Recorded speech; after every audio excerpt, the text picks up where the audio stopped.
I'm Jonathan. I'm Isla. And we're the Love Gurus, and we decided that we wanted to do a video series called Love Hikes because we love to hike and we want to talk about stuff that is awesome. So here we go.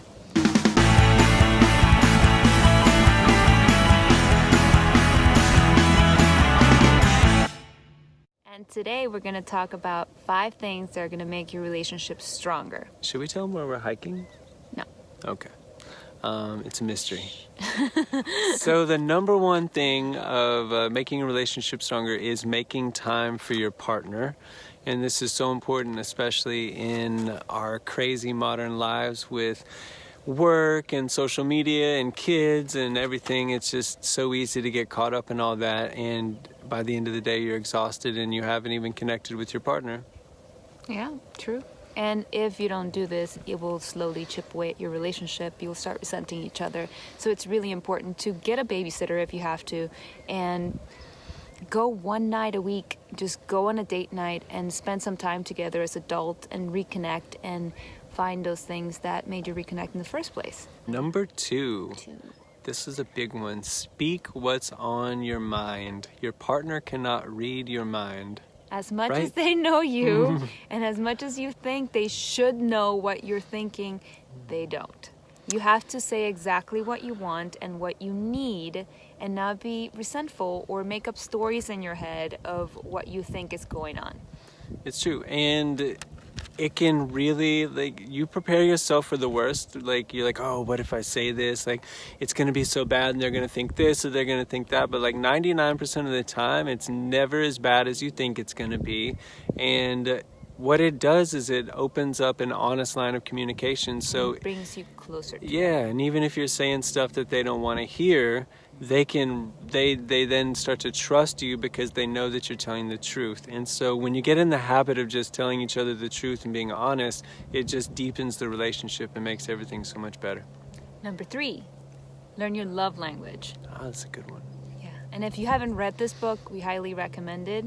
You can take the test online. It's super easy, it's simple, and it basically figures out there's 5 different languages that we eat. And everyone has them, but they're ranked in different orders, and they are words of affirmation, which is my personal favorite. Gifts. Some people love to receive gifts. Acts of service. Quality time. That's my favorite. I need undivided attention at times. All the time. And physical touch. Yeah. And that could be anything from sex to just like, caressing or hugging. For me, like, I like gifts, they're great, whatever, but when my partner says something that reaffirms what I'm doing for her or just kind of like supports me or builds me up, that is like the best thing that she could ever do. And I like when he puts the phone down and just, spends time with me when there's no media, or even if we're watching a movie, but we're just us and we talk, and I like quality time. And if you're ever in an argument or things are feeling tense or anything, this is a really good shortcut to get right to their heart. So you can use this, like if I know that she likes quality time and she's feeling a little bit off, I'll put my phone down and say, hey, do you need my time right now? And it just disarms just like that. And we can just jump right into an honest connection. Because honestly, you guys don't want to fight. Nobody wants to be in a fight with each other.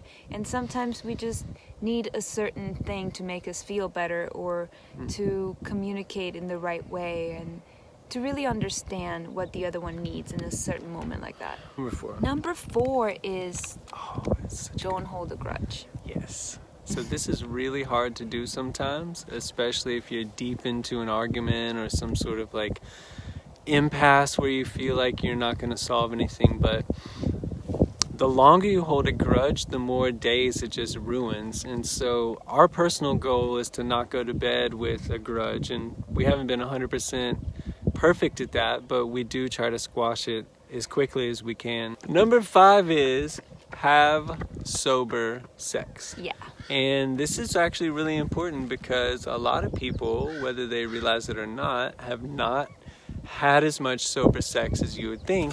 And this keeps a layer between you and your partner. And so even though you feel like you're connecting, you're not fully connecting and fully engaging. Yeah, when there's anything going on in the relationship and you're having sober sex, it's gonna come up. And especially with women, we tend to hold a lot of tension in our bodies, and when something's on our mind, we close up. So if you're sober, you're able to deal with this in the moment that it comes up, and your partner is able to help you with it, and you're able to release it.